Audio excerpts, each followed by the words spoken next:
সোমা বলছি, সোমা মুখার্জি। এত কষ্ট হচ্ছে ভিতরে যে হসপিটালে বসে থাকতে পারছি না, আমাদের সব ডাক্তাররা সবাই খুব ডিস্টার্বড। আজকে তো ওপিডি বন্ধ রাখা হয়েছে। তোরা জানিস সমস্ত ঘটনা শুনলাম, যা যা মানে সত্যিকারের ঘটনা, যেটা আরজি করের ভিতরের যে ডাক্তার তারা তাদের বন্ধু বান্ধব মারফত এটা ছড়িয়ে মানে এসছে আমাদের কাছে। অ্যাকচুয়ালি যেটা ঘটেছে সেটা হচ্ছে, আমি শুনে তো মানে বিশ্বাস করতেও নিজেকে কেমন লাগছে রে। প্রত্যেকটা আমাদের ওয়েস্ট বেঙ্গলের প্রত্যেকটা মেডিকেল কলেজে, বিশেষ করে কলকাতার সরকারি মেডিকেল কলেজগুলোর প্রিন্সিপালরা, ডিপার্টমেন্টাল হেডরা, প্রিন্সিপালরা বিশেষ করে, তারা পাশ করানোর জন্য স্টুডেন্টদের কাছে রীতিমতো টাকা নেয়।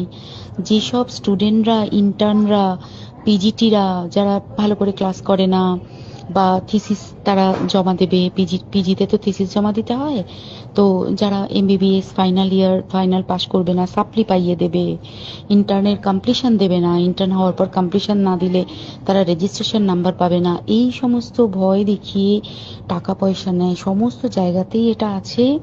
এর মধ্যে সব থেকে নিকৃষ্টের থেকেও নিকৃষ্টতম হচ্ছে সন্দীপ ঘোষ, প্রিন্সিপাল, যে তোর আমাদের কি বলে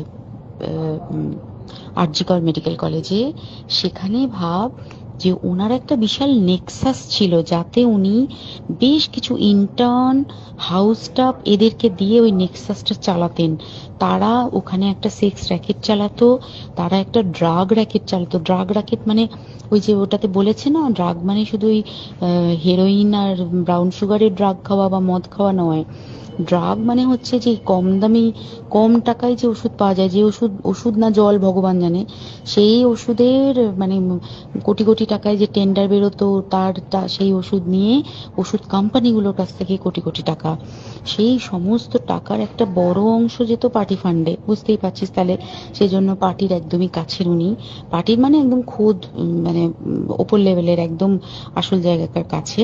তো এবার উনি এই যে নেক্সাসটা চালাতেন, তাতে রীতিমতো কোন ইন্টার্নকে উনি পাশ করাবেন, কোন পিজিটিকে উনি থিসিস কমপ্লিট করাবেন, সেগুলো সব ভয় দেখিয়ে টাকা নিতেন।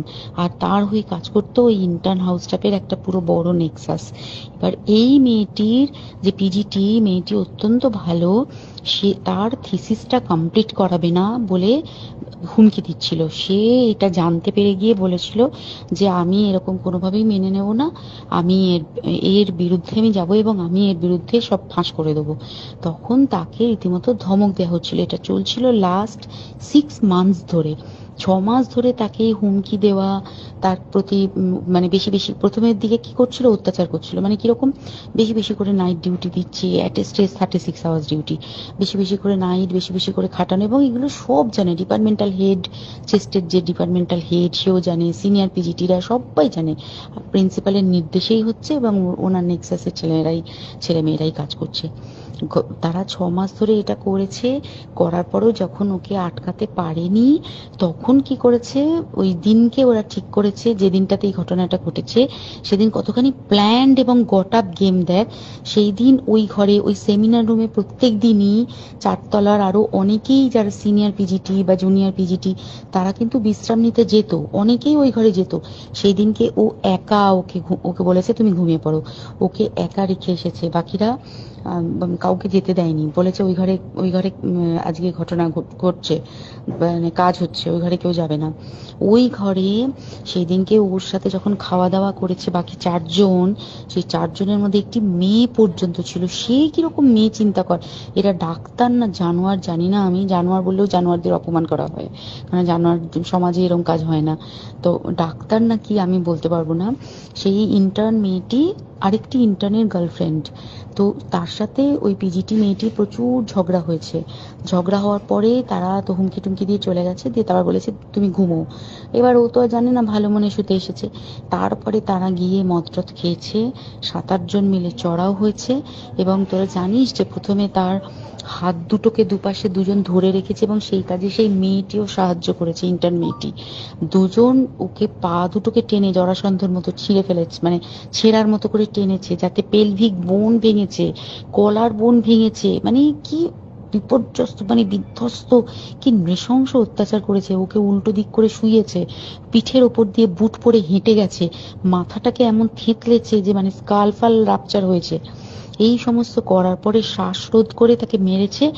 মেরে তারপরে আরো যেটা আরো ভয়ঙ্কর, যে একটা মৃত মানুষকে মিনিমাম ডিগনিটি দিতে জানে না। তারা নিচে এসে দেখেছে ওই সঞ্জয় তখন বসে মদ খাচ্ছিল অন্য আরো গ্রুপ ডি স্টাফদের সাথে। সঞ্জয় ছেলেটা আছে, তার কাটা সঞ্জয় বলতো ওরা, ওকে বলে ফল গাই। মানে ওর একটু ওইসব আলুর দোষ আছে, ও যত্রতত্র যখন তখন প্রস্টিটিউট এলাকায় যায়। এবার দেখেছে যে একে দিয়ে যদি একটা রেপ করিয়ে দিতে পারি তাহলে ঘটনার মোড়টা অন্যদিকে ঘুরে যাবে। এইবার ওকে বলেছে, যা সেমিনার রুমে তোর জন্য রেখে এসেছি, যা তুই এবার গিয়ে কাজ করে দিয়ে আয়। ও এসে ওই ডেড বডিকে রেপ করেছে যাতে তার ভ্যাজাইনাতে সিমেন্ট পাওয়া যায়।